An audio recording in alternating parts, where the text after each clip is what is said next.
So do we know what the 5% guideline is? It's not a rule. So the 5% guideline is that you're not supposed to charge more than 5% of the value of the trade.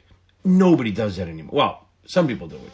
But really, even most firms have the thing that even if you charge more than 3%, which is still a lot, considering TD and Schwab and stuff, and Webull and Robinhood don't charge commissions at all.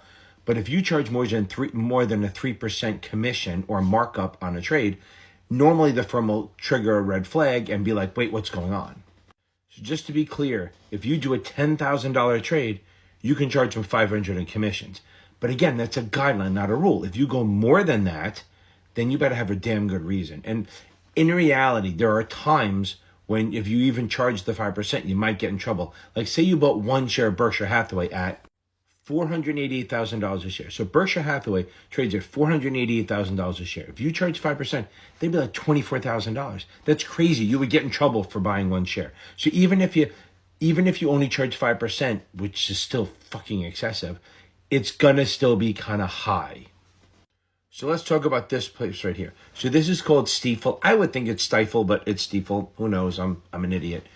Even when I worked on the floor, we always called it. You go, hey, we're trading with Stifel. It's Stifel.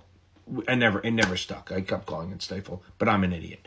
So this person who worked for them was a trader. He brought in a lot of money, but he was engaging in predatory practices and overcharging, charging more than 5%. He even got caught in April for trading a dead person's account. April of 2020, right after the pandemic, trading a dead person's account.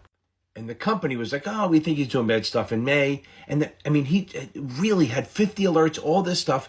Yet 6 months later, they rewarded him for high achievement and invited him into the Chairman's Club for high revenue producers.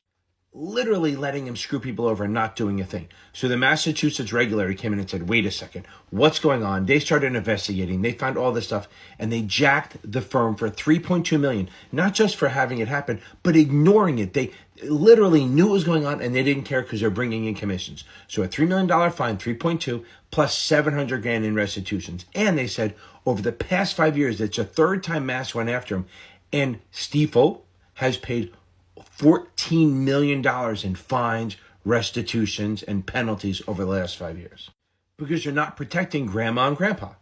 That's the thing. So if your broker does something, if you're the firm and your broker does something and you caught it and nailed them, the fines will be low. They won't care. But if you ignore this shit, that's bad.